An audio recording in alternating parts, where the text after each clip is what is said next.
Hello students, welcome to LODLC lecture series on MKC 309 Management Theory Study Section 6. The title of today's topic is Bureaucracy School. Introduction. Bureaucracy is one of the streams of the classical theory of management. In this study section, you will learn about the definition of bureaucracy. Although it's a concept mentioned almost every day by almost everybody, yet not everybody knows the definition. This study section will provide a solution to this problem. Also in this study section, we shall be looking at Weber's contribution to bureaucracy theory, as well as the elements or characteristics of an ideal bureaucracy. Also in this study section, we shall be discussing function and dysfunction of bureaucracy, as well as an overall assessment of bureaucracy.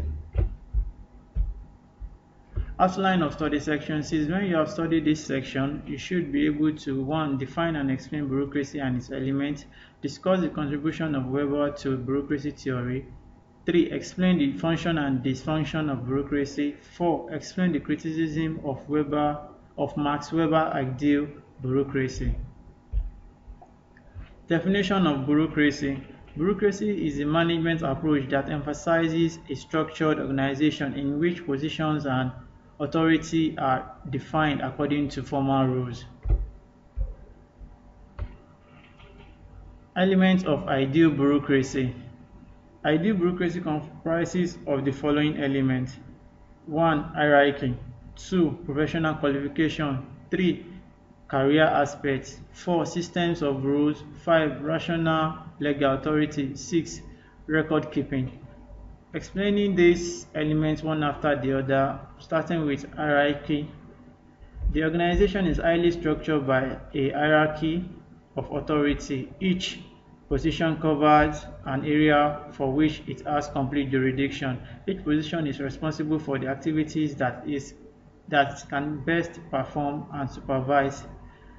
Another element of ideal bureaucracy is a professional qualification. Employees of an organization are hired for their competence to perform the requirements of a position. The fitness for office is determined only by the candidate's technical experts. Nepotism and favoritism are not allowed. Another element of an ideal bureaucracy is career aspect. Bureaucracy has a number of careers with tenure and pension. Promotion is based on seniority and achievement. Dismissal is only for objective cause. Also, we have system of rules in an ideal bureaucracy. In a bureaucracy, decisions are governed by a consistent system of abstract rules, regulations, and arms procedure. Behavior is subject to systematic discipline and control. This rule system applies universally. This rule system applies universally to everyone in the organization in an impersonal fashion. Impersonality of organizational process. Interpersonal relations are carried out through structure. Extra-organizational influence is minimal. Also, rational legal authority is an element of an ideal bureaucracy. The right to exercise authority and influence is based upon position. Obedience is owed to the legally established impersonal order. And lastly, we have record keeping as an element of an ideal bureaucracy. Complete records are kept for all rules, standards, and results to ensure continuity and uniformity. Contribution of Weber to bureaucracy theory. Max Weber criticized organizations for running their business like a family. Weber believed this informal organization of supervisors and employees inhibited the potential success of a company because power was misplaced. He also felt that employees are loyal to their bosses and not to the organization.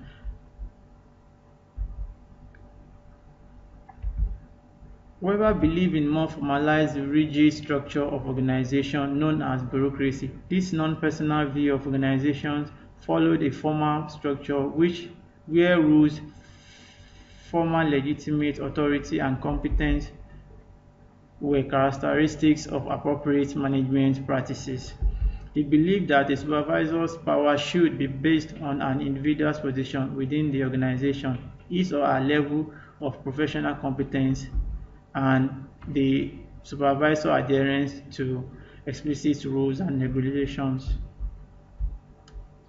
Function and dysfunction of bureaucracy. Function of bureaucracy. Bureaucracy provides some functions often referred to as advantages in organization. 1. Specialization. 2. Structure.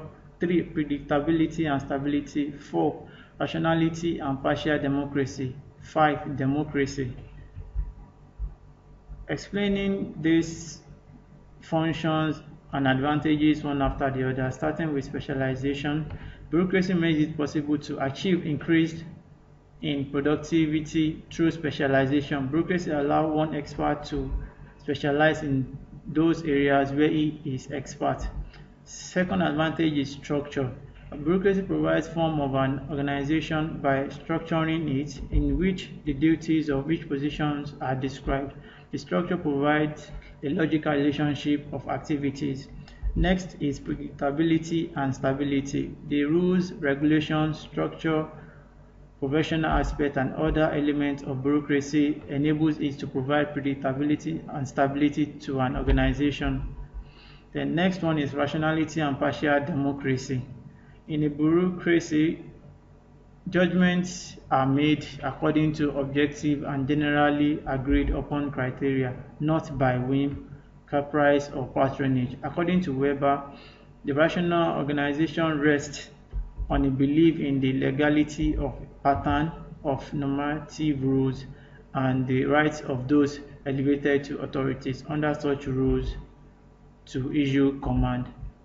And lastly, we have democracy. Bureaucracy contributes to democracy by its emphasis on technical competence and as the sole basis for going and holding a job. Dysfunctions of bureaucracy. You will recollect that we mentioned earlier in this unit that bureaucracy has some unintended consequences, also known as dysfunctions. Some of these dysfunctions are rigidity, impersonality, misplacement of objectives, limitations of categorization, self-perpetuation and empire building, cost of controls, and anxiety. Criticism of Max Weber's ideal bureaucracy. One critic was Weber's claim that bureaucracy organization was based on rational legal authority. Parsons 1947 and Goldner 1954 note that Weber said authority rests both in the legal incumbency of office and on technical competence. These works, if superior, have more knowledge and skills, but often this is not the case. Thompson notes that in modern organizations, authority is centralized but ability is decentralized. In fact, staff line distinction seems to be a structural resolution of this authority-ability quandary that Weber overlooked. Weber also doesn't distinguish between definition and proposition in his model. His list of distinguishing characteristics are linked between each other. Wood in 1959 found in examining 150 organizations and found no correlation between the bureaucratic attributes of the organization and its rational attributes. More recent theorists think that earlier theorists misread Weber and distorted his view. Weber was defining a formal rationality that was not necessarily optimal for efficiency. He realized that formalization could degenerate into formalism and that bureaucratic form concentrated power at the top and could cause an iron cage to imprison the lower level worker in obscurity and monotonous detail. We have come to the end of today's class. Thank you for listening. Have a lovely day.